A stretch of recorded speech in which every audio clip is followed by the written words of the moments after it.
একটা দুর্ঘটনা, একটা মৃত্যু, তারপর থেকে অঙ্গীকারবদ্ধ তিলজলা যুবকবৃন্দ।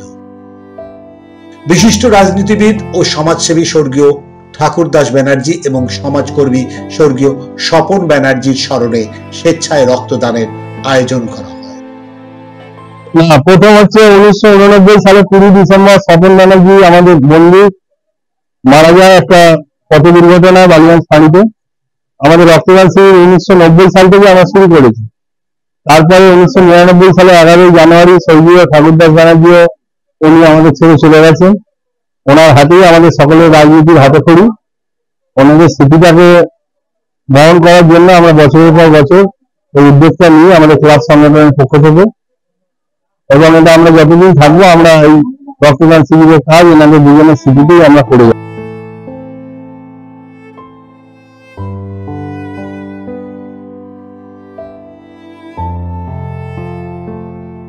স্থানীয় বিধায়ক তথা রাজ্যের মন্ত্রী জাভেদ আহমেদ খান মহাশয় উপস্থিত থেকে সকলকে অনুপ্রাণিত করেন।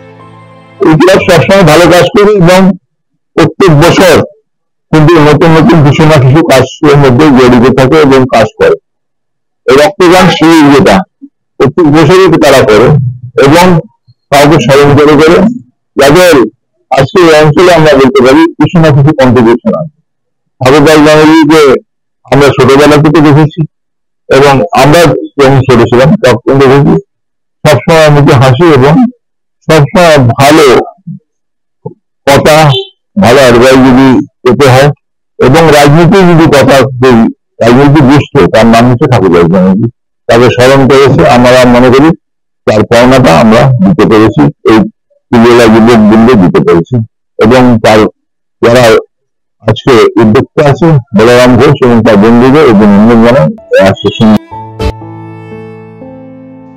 সেই সঙ্গে উপস্থিত ছিলেন 66 নম্বর ওয়ার্ডের কাউন্সিলর জনাব ফয়েজ আহমেদ খান।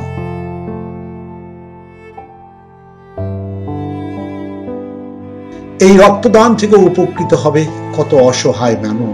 সুমন চ্যাটার্জির রিপোর্ট,